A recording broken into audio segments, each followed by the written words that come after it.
Halo semuanya, kita berjumpa kembali dalam pokok bahasan dinamika gerak. Pada video sebelumnya, Anda telah belajar bagaimana gaya-gaya mempengaruhi suatu benda. Gaya-gaya itu dapat mengakibatkan benda mengalami perubahan kecepatan atau akan bergerak. Yang kedua, gaya juga akan mempengaruhi arah gerak suatu benda. Rumusan kualitatif terkait dengan gaya itu dirumuskan dalam bentuk hukum-hukum Newton. Nanti kita akan mempelajari bagaimana Newton merumuskan peristiwa-peristiwa gerak benda itu dalam hukum pertama, hukum kedua, dan hukum ketiga. Mari kita ikuti penjelasan terkait hukum-hukum Newton tersebut.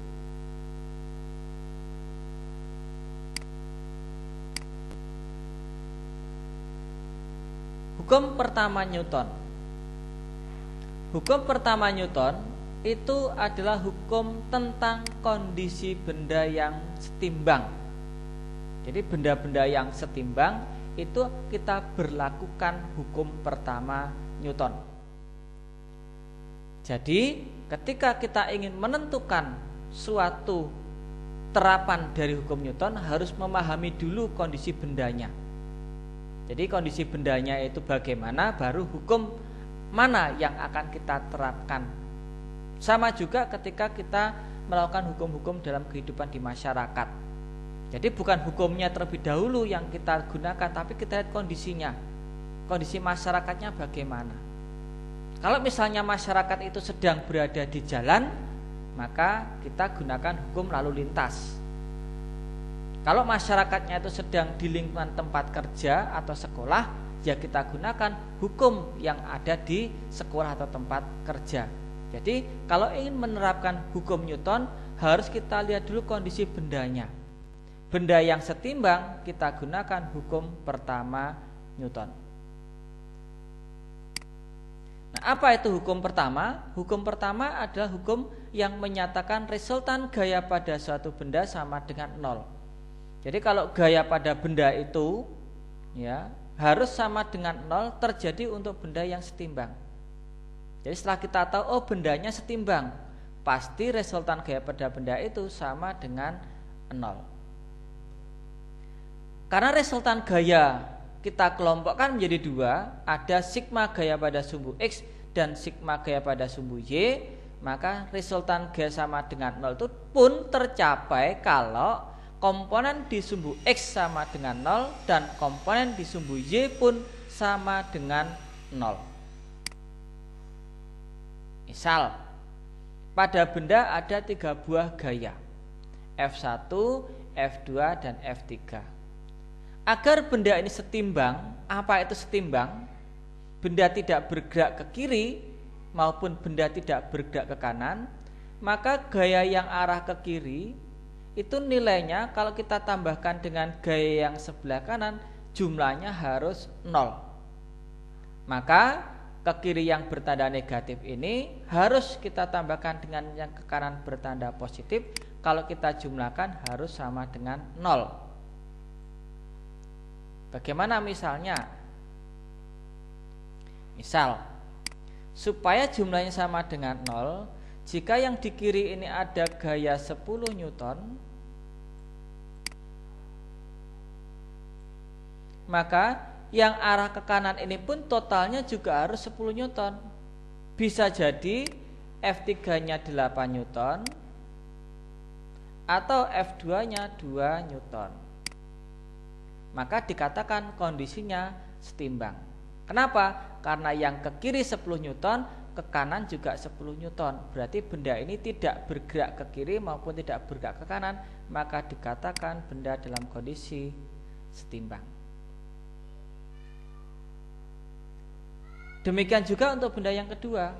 Kalau benda ini dalam kondisi setimbang, maka gaya yang ke bawah harus sama dengan gaya yang ke atas.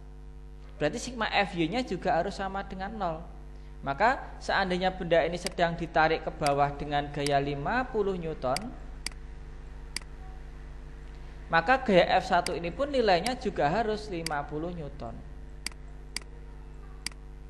supaya sistem benda dalam kondisi seimbang. Jadi F2-nya 50, F1 juga 50. Itulah situasi kesetimbangan yang terjadi pada hukum pertama Newton. Sekarang kita lihat benda-benda di sekitar Anda. Adakah benda-benda yang memiliki kondisi seperti kondisi ini? Benda setimbang. Ya, benda setimbang berarti benda yang dalam kondisi, dalam hal ini adalah benda yang dalam kondisi diam. Nah, jadi kalau ada benda-benda yang diam, berarti benda-benda itu sedang dalam kondisi setimbang. Maka kalau Anda lihat di sekeliling Anda, ada benda-benda yang tidak bergerak, pasti sedang kita gunakan hukum pertama Newton. Contohnya, Anda lihat ada meja, kursi, semua di ruang Anda tidak ada yang bergerak, meja dan kursi itu. Jam dinding yang digantung, ada figura di ruangan Anda, itu pun juga sedang berlaku hukum pertama Newton. Bagaimana kalau sekarang pada satu benda ada sekian banyak gaya? Kalau ini dalam kondisi setimbang, artinya apa? Gaya-gaya itu kalau kita jumlahkan harus sama dengan 0, bahwa gaya yang di sumbu X dijumlahkan harus sama dengan 0, gaya di sumbu Y pun kalau dijumlahkan harus sama dengan 0. Sebentar, ini malah terganggu. Ya, sama dengan 0 seperti ini. Jadi yang di sumbu X sama dengan 0, di sumbu Y juga harus sama dengan 0. Berarti F1 dan F5 nilainya harus sama besar. Sedangkan kalau misalnya ini masing-masing punya gaya, misalnya ini 2 Newton, ini misalnya juga 2 Newton, ini 1 Newton. Supaya sistem di sumbu X itu seimbang, maka F6 ini nilai gayanya harus berapa? Supaya tidak bergerak ke kanan atau tidak bergerak ke kiri. Iya, ini nilainya harus 5 Newton. Maka benda ini setimbang untuk posisi di sumbu X-nya. Kalau misalnya F1 ini nilainya adalah 20 Newton, maka benda ini akan bergerak ke atas. Supaya setimbang bagaimana? Maka F5 ini pun juga harus 20 Newton. Maka sistem benda ini kondisi hukum pertama Newton. Contoh berikutnya adalah bagaimana permainan tali ini, ya. Jadi memasukkan pulpen ke dalam botol. Ini sebenarnya perlu menggunakan hukum pertama Newton, ya. Karena harus menjaga tali ini menarik sehingga dia siap untuk kemudian setimbang diam. Setelah diam, maka kemudian pulpen ini bisa masuk ke dalam botol. Nah, jadi sebuah pulpen tarik dengan 5 buah tali, gambar seperti ini. Nah, sekarang kalau misalkan posisi talinya, ya asumsinya seperti ini misalnya, ya. Nah, supaya kalau kondisinya adalah 30 Newton, 20 Newton, 50 Newton seperti ini, maka tali akan menahan pulpen ini tidak bisa akan diam, akan bergeser ke kanan dan ke kiri. Nah, supaya dia ditarik dalam kondisi diam, berarti seluruh tali-tali ini harus bekerja sama, resultan tali itu harus sama dengan 0. Bagaimana cara menyeimbangkannya supaya sama dengan 0? Maka kita lihat di sini, gaya itu bekerja pada ada gaya di sumbu X, ada gaya yang di sumbu Y. Maka kita tentukan resultan gaya sigma F sama dengan 0. Sigma Fx-nya pun juga harus 0. Berarti gaya-gaya di sumbu X ini harus sama dengan 0. Ya, sama dengan 0. Kita lihat ke kanan 50, ke kirinya 30. Berarti sigma Fx-nya adalah yang ke kiri bertanda negatif, min 30. T1 ke kiri adalah min T1 ditambah dengan yang ke kanan 50 harus sama dengan 0. Maka kita dapatkan nilai T1-nya adalah 20 Newton. Berarti T1 ini nilainya harus 20 Newton. Berarti pulpen sudah tidak bergerak ke kanan dan ke kiri. Sekarang kita tentukan bagaimana resultan G pada sumbu Y. Resultan G pada sumbu Y pun nilainya harus sama dengan 0. Ada dua gaya, 20 dan T2. Karena 20 berada pada sumbu arah ke atas bertanda positif, T2 bertanda negatif. Berarti T2 nilainya adalah 20 Newton. Berarti supaya pulpen ini tidak bergeser lagi, maka gaya T1 harus 20 Newton, T2 juga 20 Newton. Jadi inilah bagaimana menerapkan hukum pertama Newton itu.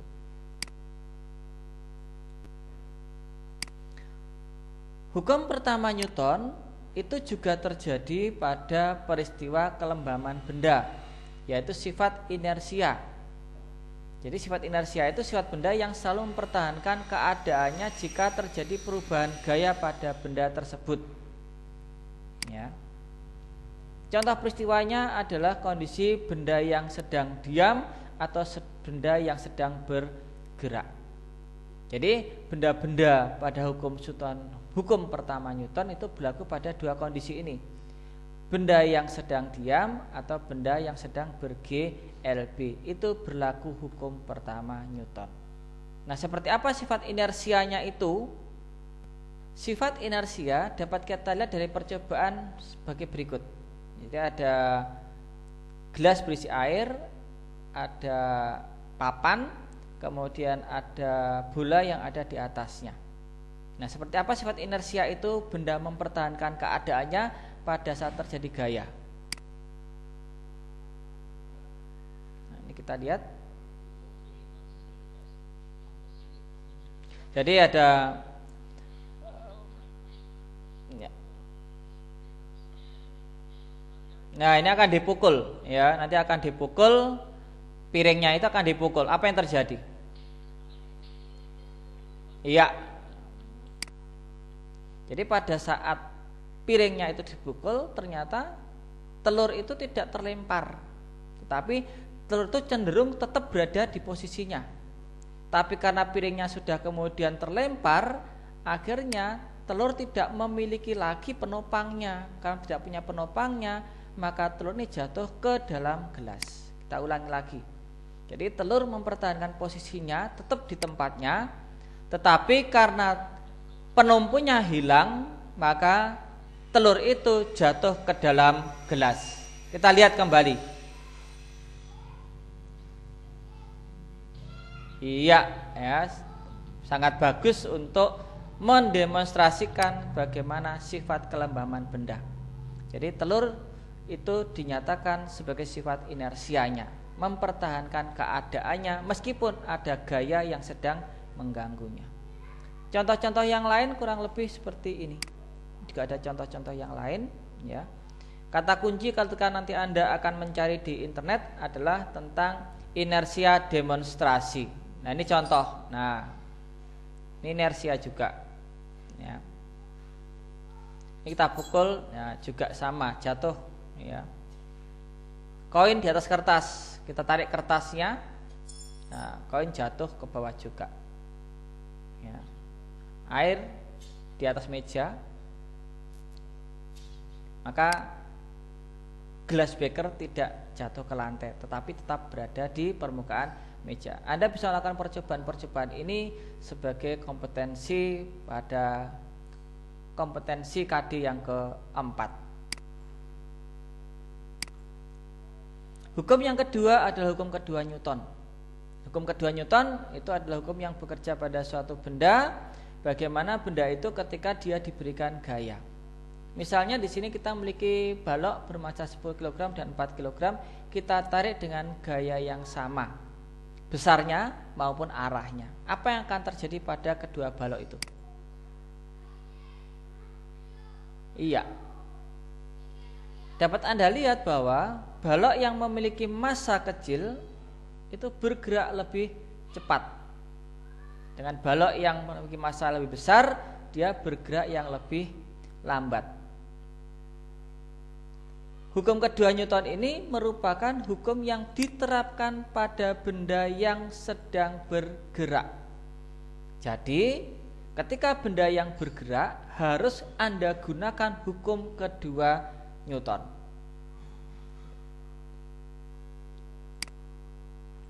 Dalam konteks ini, hukum kedua Newton berlaku untuk benda yang bergerak. Benda yang bergerak artinya dia memiliki percepatan konstan. Jadi memiliki percepatan konstan. Ciri-ciri percepatan konstan itu bahwa kecepatan benda itu berubah secara beraturan. Berarti untuk benda-benda yang memiliki percepatan, maka kita berlakukan hukum kedua Newton. Rumusan hukum Newton itu terkait dengan percepatan bahwa percepatan sama dengan resultan gaya dibagi dengan massa benda. Maka tadi dapat Anda lihat ketika massa bendanya itu semakin besar, maka nilai percepatannya semakin kecil, maka geraknya semakin lambat. Tapi kalau massanya semakin kecil, jadi pembaginya itu semakin kecil, maka percepatannya semakin besar, geraknya semakin cepat. Atau biasanya dikenal juga dengan rumus sigma F sama dengan M kalikan A. Jadi Anda boleh menggunakan yang warna hitam ini, boleh juga menggunakan yang warna hijau. Prinsipnya sama, bahwa resultan gaya menyebabkan percepatan terjadi pada hukum kedua Newton, khusus untuk benda yang bergerak. Sehingga resultan gaya yang dimaksud adalah resultan gaya pada sumbu gerak benda saja. Jadi kalau bendanya bergerak pada sumbu X, ya cukup sigma F pada sumbu X saja. Ya. Tapi kalau bendanya bergerak pada sumbu Y, maka sigma F-nya cukup sigma F pada sumbu Y-nya saja. Gaya yang bertanda positif ada yang searah dengan gerak benda. Jadi hanya gaya yang searah dengan gerak benda itu yang bertanda positif. Yang melawan gerak benda berarti bertanda negatif. Hukum kedua Newton berlaku untuk GLBB dan GMB. Karena pada GLBB inilah terjadi percepatan, pada GMB juga terjadi percepatan, gerak melingkar beraturan. Nanti percepatannya dikenal dengan nama percepatan sentripetal. Nah, ini sebagai contoh. Nah, contoh benda ini sedang bergerak mengikuti garis putus-putus. Berarti benda yang pertama ini sedang bergerak ke kanan. Berarti resultan gayanya sigma F-nya sama dengan 5 Newton. Karena 5 Newton arah ke kanan, bendanya bergerak ke kanan, maka ini bertanda positif. Berbeda dengan gambar bawahnya. Gambar yang bawah ini bendanya bergerak ke kiri. Ada gaya arahnya ke kanan. Berarti arah ke kiri bertanda positif. Ya, arah ke kirinya bertanda positif. Nah, ini bertanda positif. Maka dampaknya 5 Newton bertanda negatif. Kalau yang atas ke kanannya bertanda positif, ada gaya ke kanan, ada gaya 5 Newton ke kanan, dia juga bertanda positif. Untuk gambar yang kedua, kolom kedua, berarti tanda positifnya yang arah ke kiri. Benda sedang ke kiri, maka bertanda positif, maka 2 Newton bertanda positif, 5 Newton bertanda negatif. Kalau kita tentukan resultannya, maka 2 ditambah dengan negatif 5, ketemunya negatif 3. Untuk gambar di bawahnya, benda sedang bergerak ke kanan, maka ke kanan bertanda positif. Maka 5 Newton bertanda positif, 2 Newton bertanda negatif. Oleh sebab itu resultan gayanya bertanda positif. Sekarang yang atas, nah, maka ke kiri ini yang bertanda bertanda positifnya ke kiri. Berarti 5 Newtonnya positif, 3 Newtonnya negatif. Yang ke kiri positif, yang ke kanan negatif. Maka resultan gayanya 2 Newton. Dan untuk yang terakhir, ya kan, yang terakhir, kalau misalnya benda itu bergerak ke kiri, maka yang ke kiri yang positifnya. Berarti 2 Newton ini positif, 5 Newton ini negatif, 3 Newton juga negatif. Kalau kita jumlahkan, maka mendapatkan sigma F-nya adalah negatif 6. Jadi untuk menentukan hukum kedua Newton harus sungguh-sungguh dipahami bahwa gaya yang positif adalah yang searah dengan gerak benda. Jadi harus tahu dulu bendanya bergerak kemana, karena arah gerak benda itulah yang kita gunakan untuk menentukan tanda positif atau tanda negatifnya. Sehingga sigma F adalah satuan gaya pada arah sumbu gerak bendanya. Nah, maka sumbu geraknya tinggal kita lihat seperti ini. Gaya bertanda positif yang searah dengan arah gerak benda. Positif searah dengan gerak benda. Jadi kalau bendanya bergerak ke kanan yang positif. Kalau bendanya bergerak ke kiri, yang kiri bertanda positif. Kalau bendanya bergerak ke arah ke atas bertanda positif. Kalau bendanya sedang bergerak turun, ya artinya arah ke bawah yang bertanda positif. Jadi kalau hukum kedua Newton harus diingat bahwa arah gerak itulah yang menunjukkan arah positif untuk semua gaya-gaya pada diagram gayanya. Nah, contoh soalnya sebagai berikut. Kereta bermasa 4 kg ditarik oleh gaya berikut. Hitung percepatan kereta. Kalau mula-mula kereta ini diam, kemudian dia ditarik oleh gaya 50 Newton ke kanan dan 20 Newton ke kiri, maka sudah bisa kita pastikan bahwa kereta ini akan bergerak ke arah, ya, dia pasti akan bergerak ke arah kanan. Berarti arah kanan nanti bertanda positif karena dia pasti akan bergerak ke kanan. Nah, bergerak ke kanan. Maka kita gunakan, karena bendanya bergerak, kita gunakan hukum kedua Newton. Sigma F sama dengan M kalikan A. Ada berapa gaya di sini? Ada dua, yaitu 50 Newton dan 20 Newton. Tanda positif ke kanan berarti gaya yang 50 Newton itulah gaya yang bertanda positif, sedangkan yang 20 Newton gaya yang bertanda negatif. Sehingga kita tentukan 50 Newton dikurangi 20 sama dengan 4 kalikan A. 4 adalah massa benda. Sehingga percepatannya pada benda ini ada 5 meter per sekon kuadrat. Percepatan kemana? Percepatan yang arahnya ke kanan.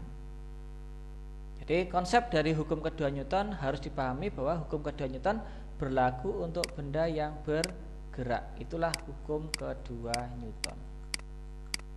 Jadi hukum kedua itu harus sungguh-sungguh dikenal bahwa ketika benda bergerak berlaku hukum kedua Newton. Contoh berikutnya. Ada dua kereta, masing-masing massanya 2 kg dan 1 kg. Ditarik dengan gaya 15 Newton arah ke kiri. Maka dalam peristiwa ini kereta akan bergerak ke kiri. Nah, kereta akan bergerak ke kiri. Kenapa? Ditarik ke kiri, maka dia akan bergerak ke kiri. Artinya gaya-gaya yang arahnya ke kiri adalah gaya yang bertanda positif. Sekarang kita lihat diagram gaya pada sumbu geraknya. Kereta ini dia terhubung oleh tali. Ya, karena ada dua kereta, maka kita harus memutus dulu tali itu.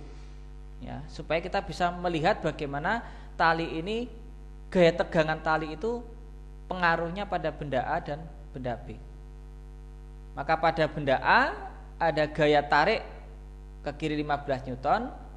Kereta A bergerak ke kiri, tetapi kan ada beban di belakangnya, maka tali ini akan menghambat kereta A. Berarti tali itu akan menghambat. Karena menghambat maka ada gaya arahnya ke belakang. Tegangan tali untuk benda A. Sedangkan untuk benda B itu dia ikut bergerak ke kiri. Kenapa dia ikut bergerak ke kiri? Karena ada tali yang menariknya ke kiri.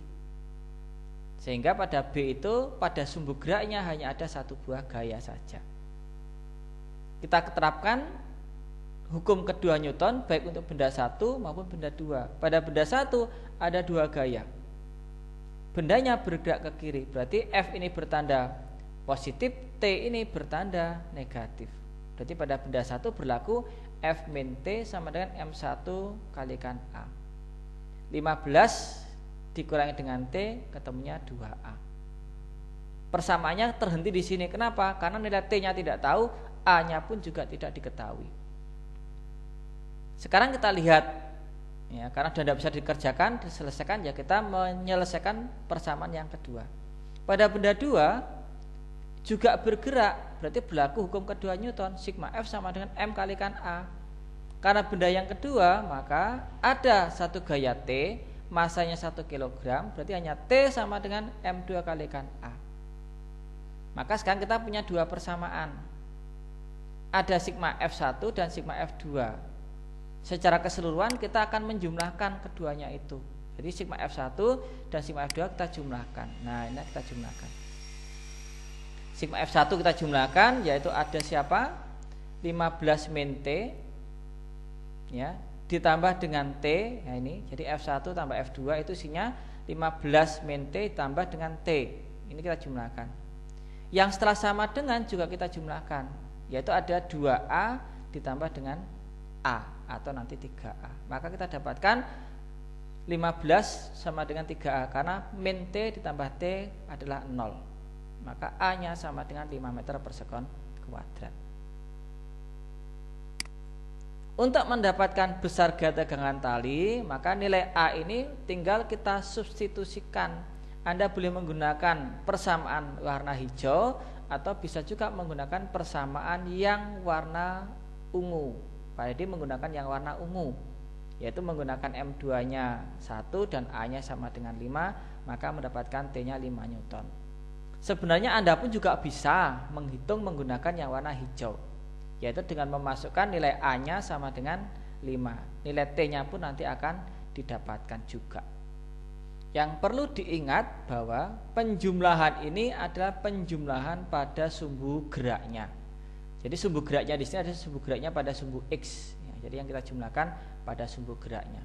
Kita tidak perlu menggambarkan gaya W dan gaya normalnya, karena W dan gaya normal itu tidak mempengaruhi pada hukum Newton sumbu geraknya, karena sumbu geraknya di sumbu X, sedangkan W dan gaya normal di sumbu Y, sehingga tidak perlu kita menggambarkan diagram gaya pada sumbu Y-nya ketika kita menentukan percepatan pada benda tersebut. Nah, itulah bagaimana hukum pertama dan hukum kedua Newton berlaku pada benda-benda ketika terjadi perubahan gerak atau perubahan arah. Sampai di sini dulu penjelasan tentang hukum yang berlaku pada benda. Nanti akan kita lanjutkan pada konsep hukum ketiga Newton. Bagaimana hukum ketiga Newton berlaku pada suatu benda? Nah, nanti kita simak pada paparan video selanjutnya. Sampai jumpa pada pembelajaran berikutnya.